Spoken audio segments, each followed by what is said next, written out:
Hello everyone, and I'm Autobot Sonic the Telltale Gamer, bringing latest learning Telltale games, Transformers, and more. Today, I have a very special video for you, and that is the full Transformers EarthSpark panel from New York Comic Con 2022 that just occurred last month. So, I apologize for the delay of this video. I said I was going to get out sometime this week, but family emergencies came out that I just had to take care of that first, so I apologize for the wait, but I'm determined to get this and one final video about EarthSpark out before the show premieres this Friday, November 11th. So, this is a panel that I had a great time at, and it's honestly one of my favorite panels I've been to at any Comic-Con, alongside the Walking Dead Season 2 panel at New York Comic Con 2014, where I got to meet Robert Kirkman, Melissa Hutchison, and Gavin Hammond. The Call of Duty Vanguard panel from last year, where I got to meet Sam Maggs, Tochio Nobuchi, Stephen Rhodes, and a lot of other the Sledgehammer writers, as well as some other ones such as the Star Wars Rebels panel from 2014, the Voltron panels from 2016 and 2017, and so more. Even the Castlevania panel from 2019 was great too.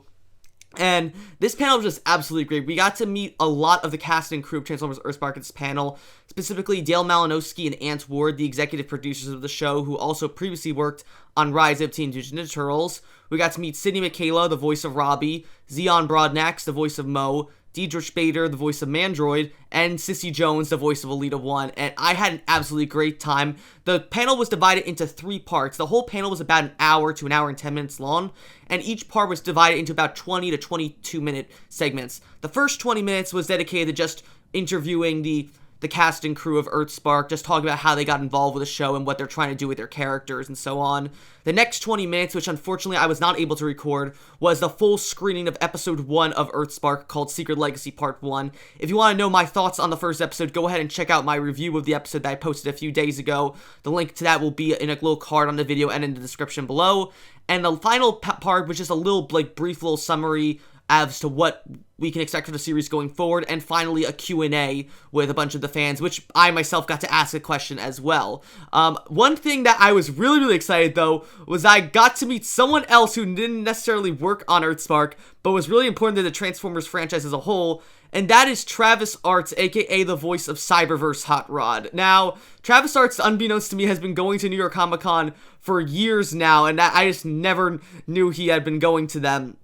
And so I saw on Twitter a few days before New York Comic Con that he said that he was going to this panel. So I knew I just had to go there as well to see if I could go say hi to him. And it was such a cool dude to meet. He was dressed up totally in a Hot Rod cosplay too. He actually got to ask a question as well. And he was just such a kind guy. And as someone who's Hot Rod was one of my favorite characters in Cyberverse, it was so cool to see just how much love he had for the character. And of course, we're even friends on TikTok now.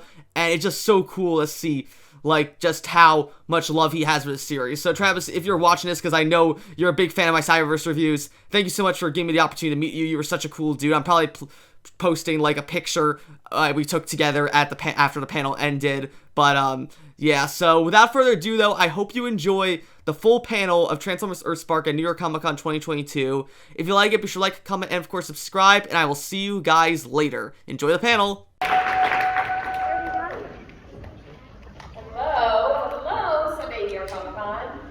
I am thrilled to be here moderating the Transformers EarthSpark panel. We have a great panel for you, a lot of surprises, a lot of fun things to talk about. So without further ado, let me introduce our awesome panelists. First up, we have executive producer Dale Malinowski.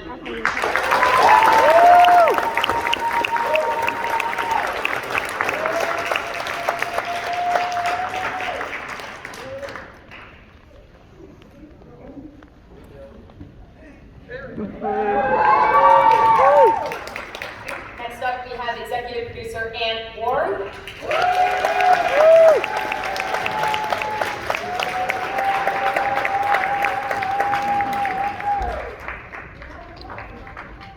The voice of Robbie Malto, Sydney Michaela.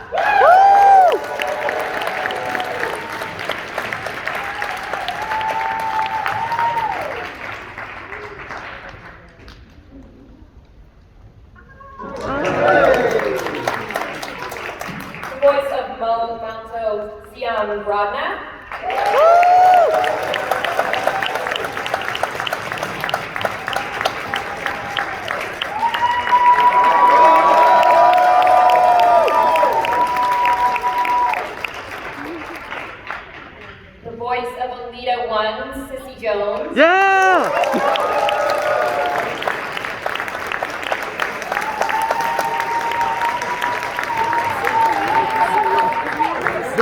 since animated she's been in something. And last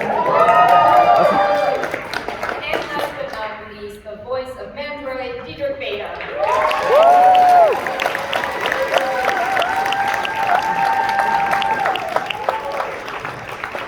Well, welcome to your New York City Comic Con panel. Thank you. Just saw the trailer, some amazing moments. This is just such a cool, exciting new chapter for the Transformers franchise. It blends a lot of what the old school fans love, what the newer fans who may, not have been able to watch it because they were too young or just getting into it right now really love. Can you talk a little bit about the tone and kind of visual influences that you had when you were putting the show together? Absolutely. Yeah. No. So Dale and I started working on it, in January-ish or so, 2020. Yeah. Just Oh, wow. everything started to go unique, should we say? But yeah, we really wanted to do a show that had a lot of heart, was visually very reminiscent of like classic, almost Amblin, Spielberg, like mid-80s to mid-90s kind of work. Visually, something like not necessarily overly nostalgic, but it's very relatable. Yeah. Yeah, and in our storytelling as well, like those kinds of movies like The Iron Giant, E.T., and things like that were a heavy inspiration for us in our stories as well as visually. We're very excited to bring to Transformers and start a new chapter of this iconic franchise that we've loved since we were kids.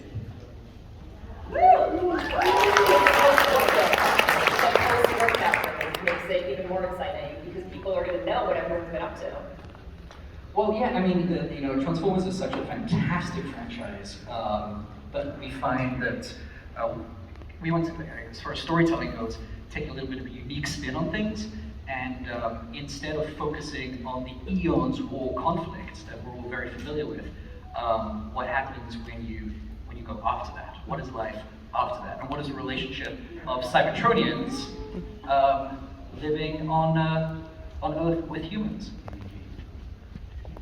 So at the core of the show is really a human family. They're the heart of the show, the Maltos. We have our two kids.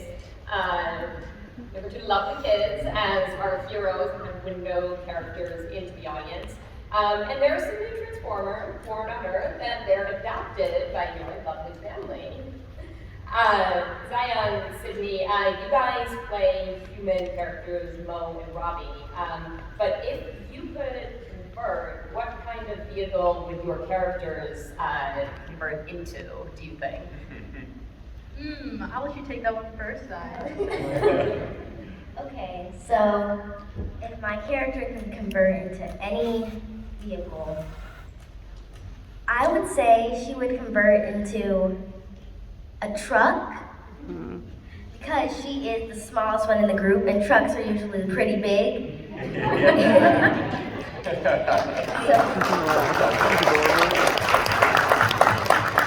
really awesome. I was gonna say a Porsche maybe for Robbie. I can see him being a little flashy. He likes to show off. He likes to do a little more than he's able to. Hopefully, you guys will see like the first episode. he could be a little bit of a show off. So I think he's like a Porsche. You guys wanted to make the classic sound effects? Oh,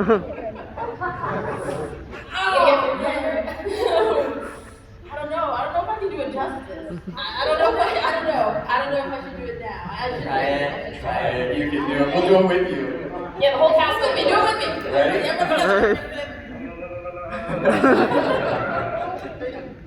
1, 2, 3. Do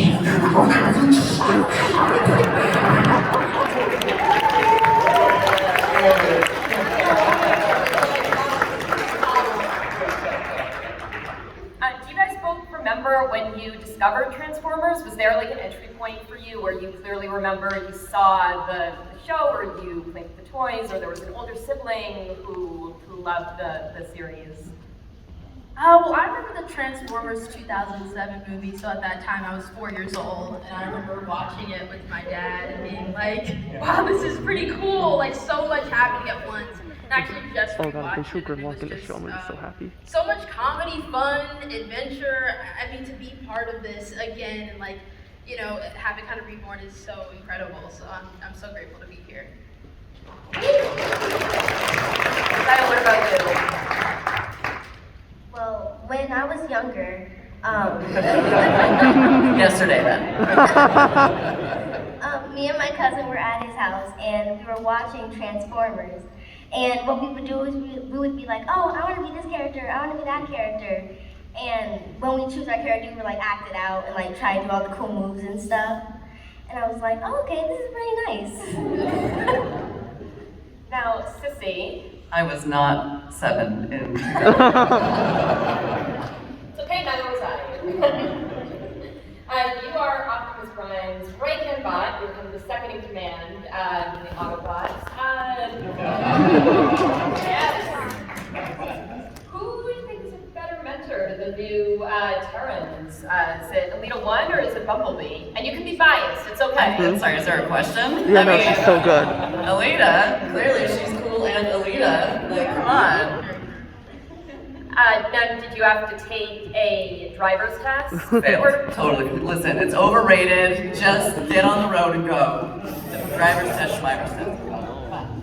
Absolutely no pressure whatsoever to be a Transformer. What's your first memory of becoming a Transformers fan? Oh my gosh.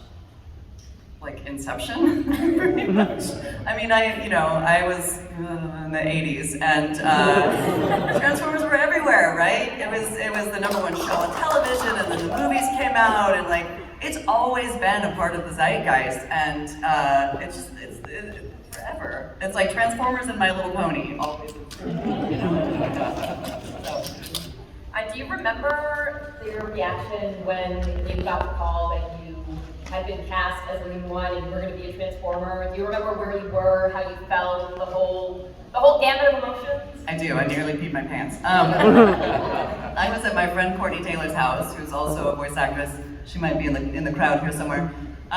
We were sitting on her back patio, and I got the email from my agent. And I was like, "What?" She's Ada in RE6. Like, what? What happened? Is everything okay? And I was like, I'm a Transformer. I'm a Transformer. My whole voice jumped like 12 octaves. It was great.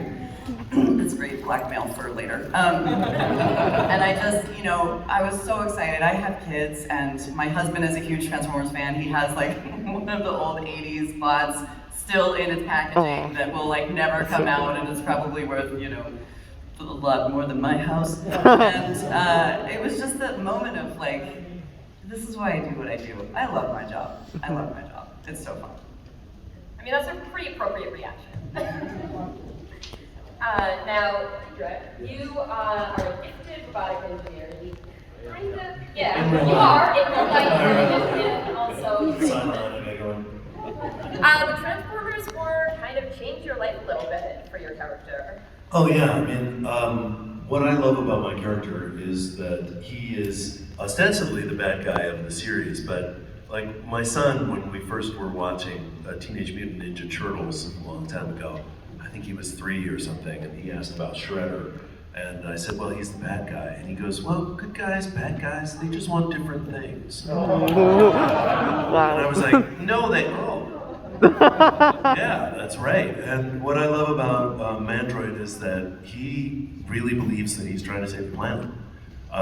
And he's doing the very best he can to do exactly that, to save the human race and the planet itself. He believes that the Transformers are evil and that they're here to destroy us, and that everybody who is on the side of the Transformers is just being played. And it's just a great storyline to play through, because then, he doesn't perceive himself as the bad guy, and it's really fun to play. I've wanted to be part of the franchise for a very long time.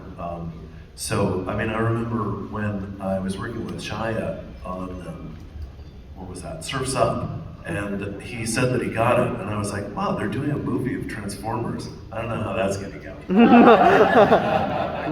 Good luck with that. And then, of course, it was like a Boffo hit and kind of and it was, I remember, I'm 50, I'm gonna say my age, I'm 55, and so I remember the 80s series, which I really liked, and it's just really cool to play. I never get to play the bad guy. I'm always like the comedic relief, and it's really fun to play. And I think this is a genuinely cool, well-written show, and I think it's gonna be, wait till you see where it's going. They're going to tease you a little bit today. We were told not to tease you too much, but it is really cool where it's going. So, yeah, it's going to realign your view of Transformers. I can't wait to see you back here so we can talk about it. Before we get into this, do you have any specific formative memories of getting into Transformers? Oh, yeah, I mean, I was cast we're all cast during COVID times.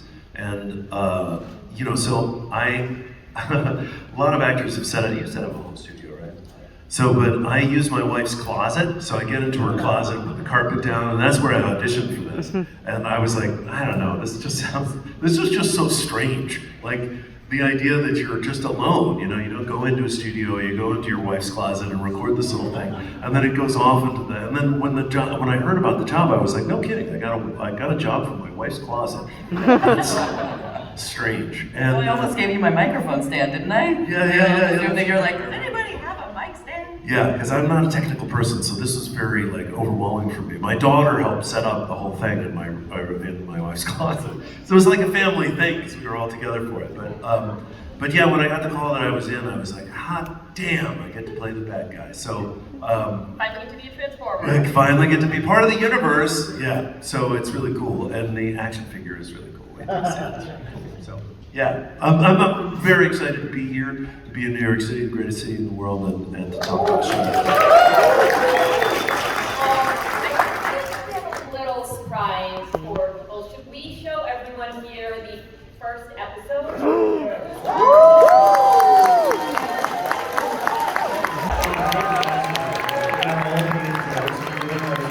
I love coming up to that, like the little subtle things that pick up everything. Everybody have a good time? First audience, I haven't even seen that. Yeah, I didn't see it either. That was the first time. It was really fun. Well, let's give a little love to the crew who helped put this together.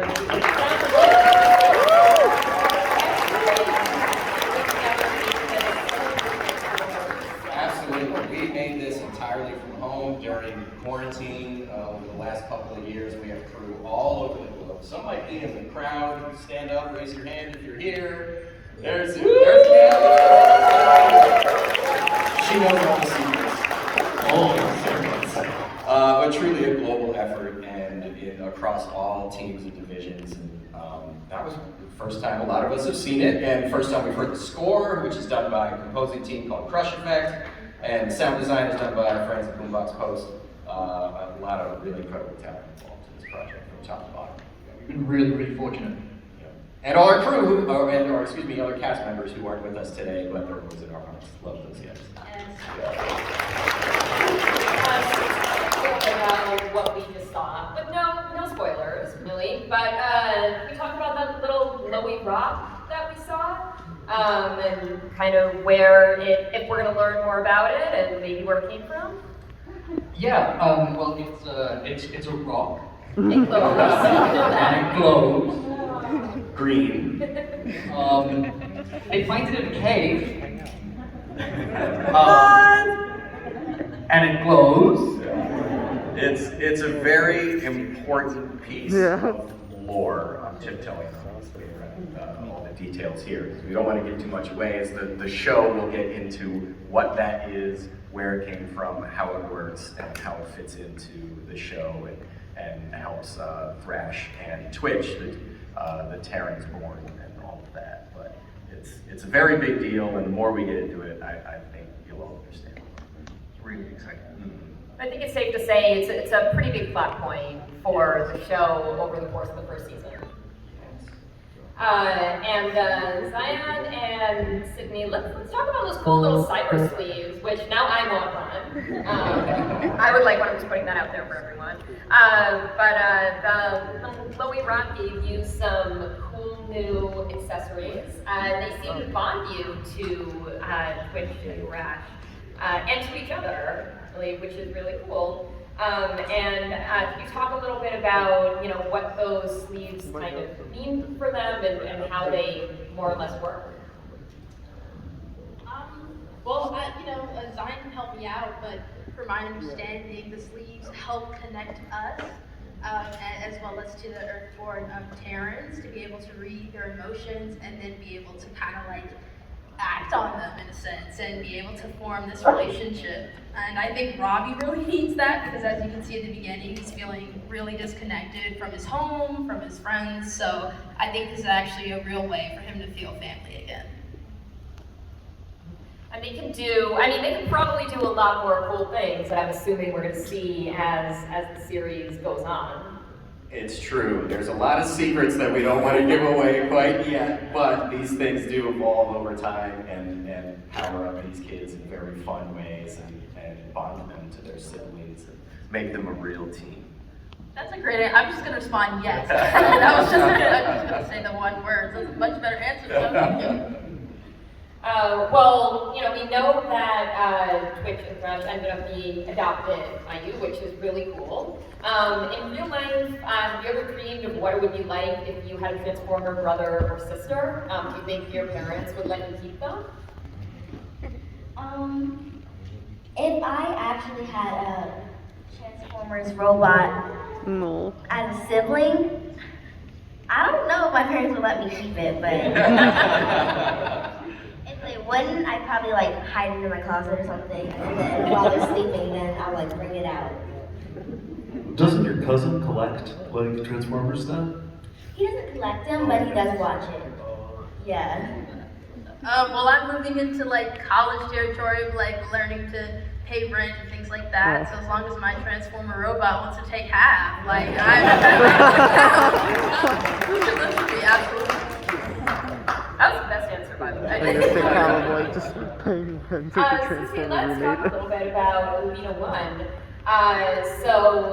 We learned a little bit about, they were working with the secret agency called Ghost. Optimus and Alita 1 agreed kind of to keep an alliance between the humans and bots, but you really seek to protect all kind of forms of life. Can you talk a little bit more about how your character kind of interacts with Ghost and how we're going to see her progress? Yeah, I mean, she's Optimus's right-hand gal, right? So she takes her orders from him, and then she goes a little bit in her own direction a little bit. But she wants to protect everybody. She loves the Maltos, and she loves humans, mostly. And, she just wants to make the planet a fun place for everybody. She's got that sass. She's fun. Also, that may be the only time you ever see me kick Nolan North's butt. Guess there was Nolan North's out there. Are we going to learn a little more about her as the story goes on? I think you'll have to tune in on November 11th on Paramount Plus, right? I'll stream it for you if you want to watch it. We'll see. Edric, you are definitely not a member of Ghost. You definitely are not kind of on the same level as Sissy's character is. Can you talk a little bit about where Mandroid finds himself? Well, you'll see as the season progresses, obviously, but Mandroid, in his effort to protect the planet, actually goes pretty deep into the Transformers world. You saw him take an arm off, and then he's missing an arm. So I don't know if you can put those two things together, but I don't want to tease too much, but the arm features pretty heavily. So it's just interesting what people are willing to lose in their fight to defend something that they love. And Mandroid becomes something that he ultimately is afraid of. And that's sort of an interesting transformation because he doesn't notice how it progresses because he's part of it. It's like, you know, when you see a kid and then you don't see them for 2 years and then they're really different.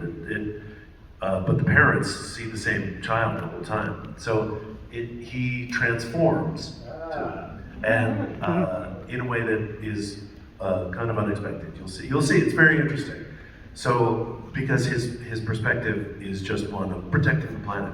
So it was really genuinely fun to play, and the scripts are really great, and I've had a good time through this whole time. So yeah, cool. Well, the villains always see themselves as the hero, right? Hero of their own story, yeah. I mean, he started off. Who else said he was Ghost? He was on, or my Absolutely. Yeah. It's too bad because I just. You are now. So he was part of the larger program, and then you'll see in later episodes what happened to him and what transformed him to use the same word. What his story is super interesting. It's very deep, and yeah, so it's very cool.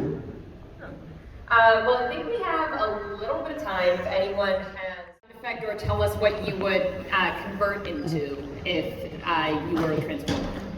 Hi, my name is Paul. I'm from New Jersey. If I could transform into anything, probably I'm a McLaren, just because I'm a big Smokescreen fan. And so my question is for Sissy. So as you can tell, I'm a big Walking Dead fan. Yeah, thank you. I just absolutely loved you as Katja and all your other roles in The Walking Dead. So just for you, with Alita, this is her outside the Netflix series, this is her first real appearance in a Transformers cartoon in almost 15 years.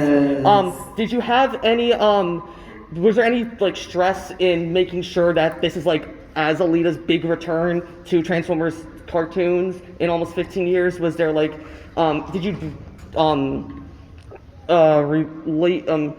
did you kind of take inspiration from any of your other maybe more motherly roles to essentially play like the teen mom of the Autobots, like Katja or anyone else? I prefer cool aunt. Yes.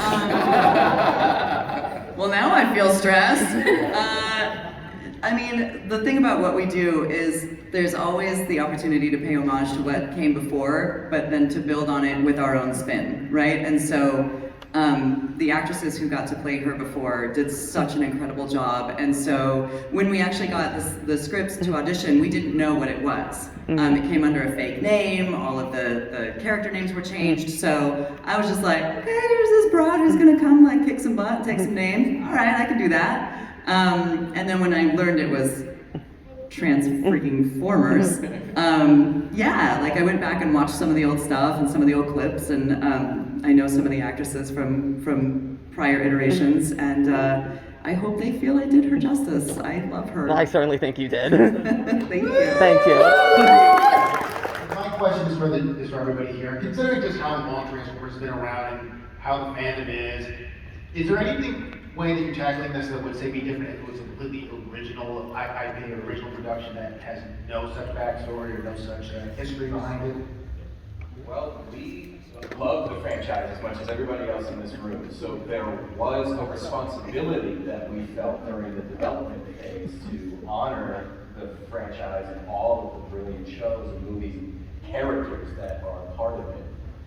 And just having the privilege to add a new chapter to the franchise was incredible. It's difficult to put to words because it means so much to us. And just wanted to do it right for the fans and treat the characters right, and stay true to the core of what the franchise is while adding a new story to it. Thank you. Hey, how are you? My name is Khalid. I'm Samran's dad. Hi. Oh, hi, friend. He said he wanted me to be first a truck, but now he wants me to be a race car. So anyways, my question was, first of all, I just want to say to the child actresses, very good acting, it's awesome.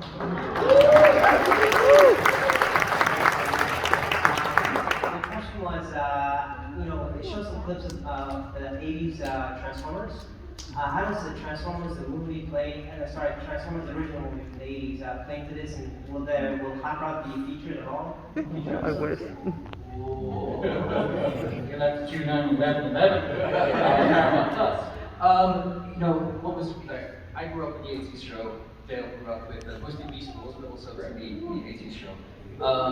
So we're definitely influenced, I want to focus like Generation 1.5. It's not direct canon to the 80s show or the movie. As you can see, they have different reasons for going to Earth and stuff. But we feel like within our version of the lore, it's very respectful for the 80s. Even down to the designs, the way the characters interact with each other. It's a nice blend of what's been done through several iterations. And I love it. Yeah, thank you so much. November 11th. Hey, hi. Hey. My name's Travis. If I could transform into something, so I voiced a version of Hot Rod in a show called Transformers Cyberverse. That was just meant to say that I'll have to say Lamborghini to honor the original. Amazing job. The show looks amazing. If you could favorite Transformer, and if you voice someone besides your character, all of you. Oh, sure, please. Start out. At the beginning, I did some Optimus Primes when we were all read together, so I already lived that dream. I mean, there's not a lot of ladies in the Transformerverse, so give me some Starscream. I'll mess it up. There's Lady Starscream kind of. Well, let's make that happen again. I knew she existed, I don't remember which one. Maybe a girl version of Bumblebee. Oh, jazz. I try to do my best Optimus Prime. I would have to say Bumblebee. Like Diedrich, when we were first getting going, doing table reads and filling in scratch recordings for our animatics and such, I was doing Bumblebee at the time, and it was just such a thrill to see my voice attached to that character, even in just like the black and white line art. It was amazing. Thank you. I guess if I could do Transformers, I think I'd be a simple changer. It would be like a minivan and a propeller plane. And the thing is, during the flashback, I think we saw Grimlock and stuff. Are any of the, any of the other characters who are on Earth appear at all? There are going to be plenty of Legacy Boy cameos, and not only cameos, but recurring major roles that they're going to be part of the show.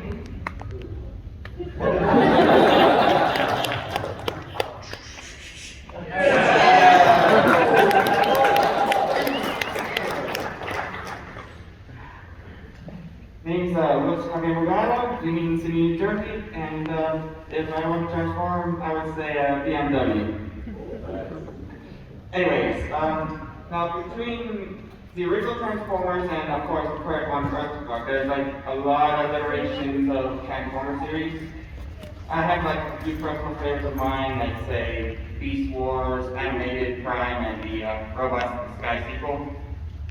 For all of you, what is your favorite iteration of Transformers? Sorry, this end this time. EarthSpark. Yeah. Correct. When I was a kid watching the live weekly shows with my two brothers, Beast Wars was the newest iteration that was on at the time. And so that holds a very special place in my heart. It just takes me back to mornings on the couch, with my two brothers and all their toys and having a good time. The animated 80s movie, for me, it's such a special place in my heart. I mean, Shocktober, come on. Rhodes Prime, come on. And I was forever traumatized by a certain key leader of the Autobots. Moving on. I would say the Transformers 2007 version, the connection with my dad, and also like rewatching it and like just having got my first car. I can't imagine having my first car and it's actually Bumblebee. That would be awesome and great for a first date, right? Don't we all? I can't remember which year it was from, but it was the movie I was watching with my cousin. I can't remember the year. I like the OG series. It was so different from anything else we'd seen, and it was so fun and awesome, and like everybody living your dream, right? Your car turns into a talking robot that saves your life, okay? And just that Autobots roll out. Like, it was part of my childhood, you know what I mean? So I'm gonna go with the original 1980s. I already answered, I feel.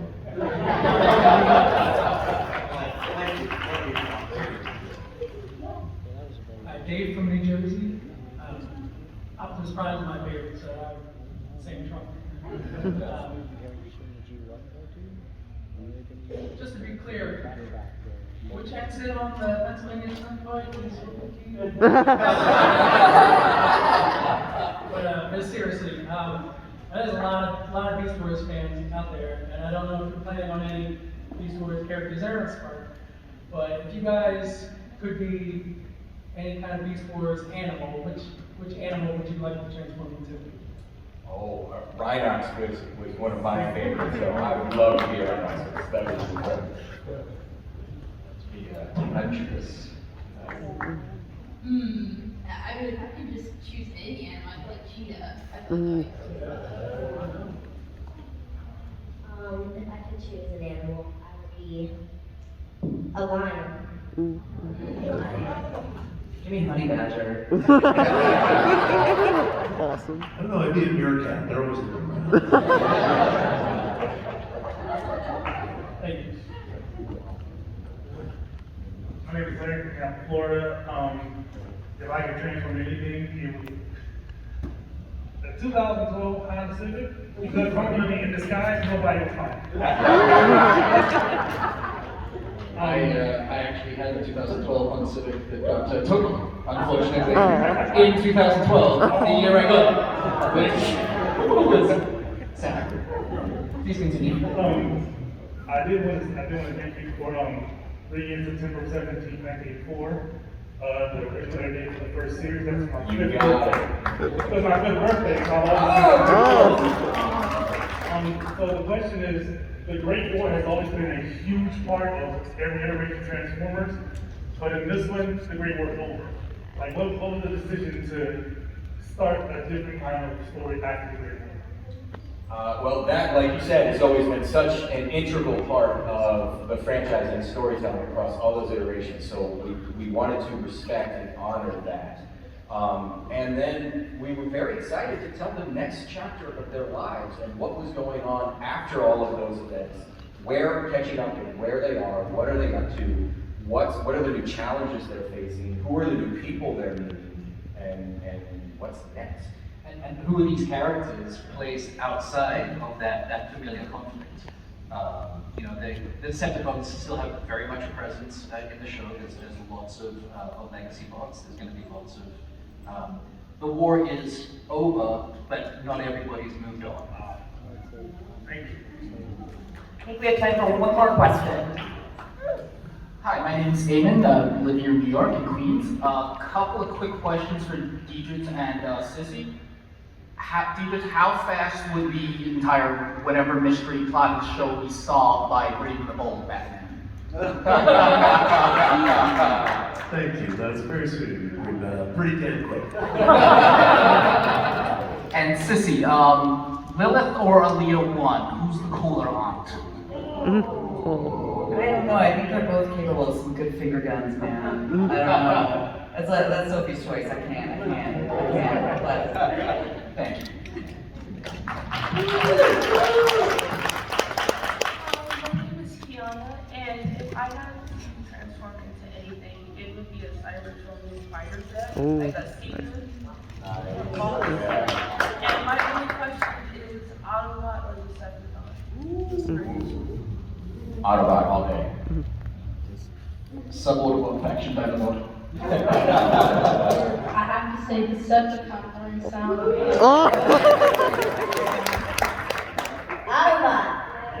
Autoboticon. Let's Thank you. Thank you. Thank you. The last one. Hey, I'm Peyton from Pennsylvania. If I had to turn into anything, I'd definitely go with a helicopter. My question is for you two gentlemen.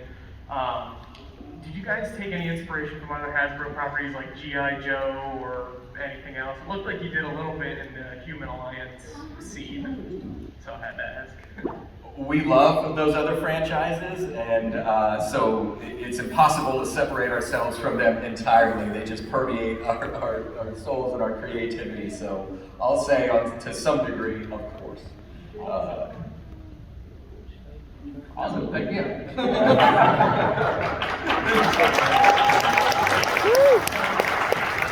you everyone for coming out today. Thank you for these amazing panelists.